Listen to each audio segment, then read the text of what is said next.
السلام عليكم ومرحبا بالجميع. معكم خوكم محمد نصيف.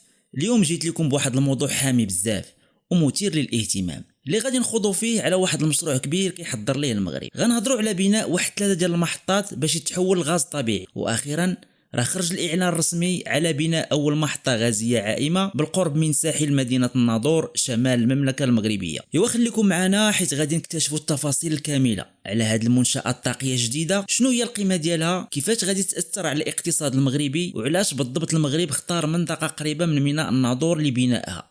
وما نساوش كذلك الدور اللي غادي تلعبوا اسبانيا في هذا المشروع. كاين بزاف ديال المعلومات المهمه اللي غادي نقدمها لكم، فخليكم متبعين معنا مزيان. وإلا كنتم من المهتمين بتقدم المشاريع المغربيه فتابعونا وضغطوا على زر الاشتراك وجرس التنبيهات باش يوصلكم كل جديد. ايوا بلا ما نطولوا عليكم ويلا نبداو على بركه. غنشوفوا المشروع والاهميه ديالو. اسابيع هذه والمغاربه كيهضروا على قرب بناء 3 محطات باش يتحول لغاز طبيعي، وها هو الاعلان الرسمي خرج للوجود. اول محطه غادي تكون عائمه بالقرب من ساحل وميناء مدينه الناظور. هذه المحطه غادي تكون الاولى من نوعها في التاريخ ديال المغرب، وكيجي المشروع في اطار الجهود لتعزيز البنيه التحتيه الطاقيه ديال بلادنا. اما بخصوص تفاصيل المحطه العائمه فالاشغال غادي تبدا في نهايه ديال هذه السنه. فالمحطه غادي تخزن الغاز الطبيعي المسال وغتحولوا لحالته الغازيه، ومن بعد غيتم الضخ ديالو عبر شبكه الانابيب. ولكن الا طرحنا واحد التساؤل، فعلاش تم اختيار ميناء الناظور؟ السبب واضح، هو قرب الناظور من اسبانيا اللي غادي تكون هي المورد الرئيسي للغاز الطبيعي للمغرب بعد توقف الامدادات اللي كانت جايه من الجزائر. هذا القرب غادي يسهل عمليات نقل الغاز وكيجعلها اكثر كفاءه من حيث التكلفه والوقت كذلك. اما بالنسبه لاهميه المشروع للاقتصاد المغربي، فهذا المشروع غادي يوفر الغاز الطبيعي للمصانع اللي بدورها غادي تزيد من حجم الانتاج الصناعي، كما راه غادي يساهم في مضاعفه انتاج الكهرباء وكذلك خفض تكلفه تصنيع الاسمده. والاهم من هذا الشيء كامل فغادي يعزز استقلالية المغرب الطاقية وغادي يقلل الاعتماد على واردات الطاقة من الخارج. الإعلان فخرج عن طريق السيد عبد الغفور الحجاوي مدير قطاع النفط والغاز بالوزارة، والوزاره غادي تطرح واحد المناقصه لبناء المنصه العائمه في الصيف المقبل. هذا المشروع فكيبرز التوجه الاستراتيجي ديال المغرب